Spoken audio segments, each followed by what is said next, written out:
And it's strange when the opposition, sometimes Zahi was always accusing me of, you know, being part of an Israeli plot to steal Egypt's history. And actually it's the opposite. I was trying to give them their history back to them.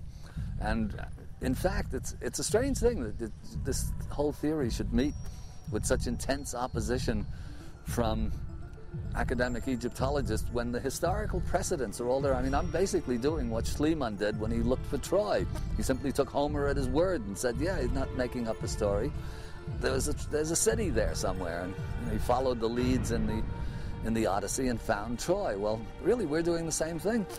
The Egyptian texts themselves talk about these long periods, thousands and thousands and thousands of years, when Egypt was ruled first by the Necheru, the gods themselves, and then, which I take to mean realized human beings, you know, godlike human beings, and then another long period when Egypt is ruled by the Shemsuhor, which means the companions of the followers of Horus.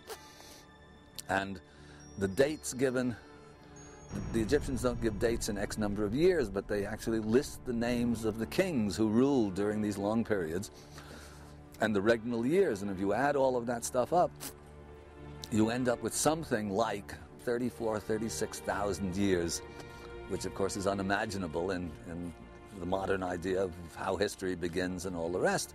But simply by taking it literally,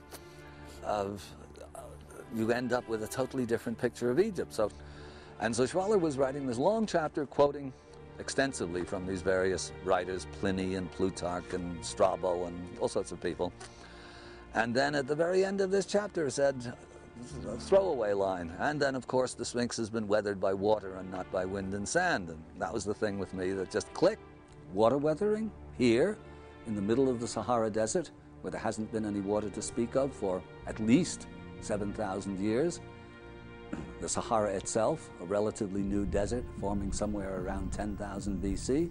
When I read that line in Schwaller, almost thrown away in an argument supporting the ancient Egyptian belief or conviction that their own civilization stretched back many thousands of years, I realized that perhaps here was the key, because water weathering was a geological question. It should be up to the geologists, not the Egyptologists and the archaeologists, to decide what caused that weathering. But geology, the matter of water weathering, that I felt at least in principle you could prove. And so that started off this long odyssey. West enlisted the help of geologist Robert Schoch to present a revised model of Egyptian history based on geological data, including the evidence that suggests that this man-made structure shows signs of exposure to weather conditions that haven't been present since the harsh end of the last ice age. I'm standing in a vertical fissure on the southern wall of the Sphinx enclosure. This vertical fissure was clearly formed by water running down the wall. It would pick out the weak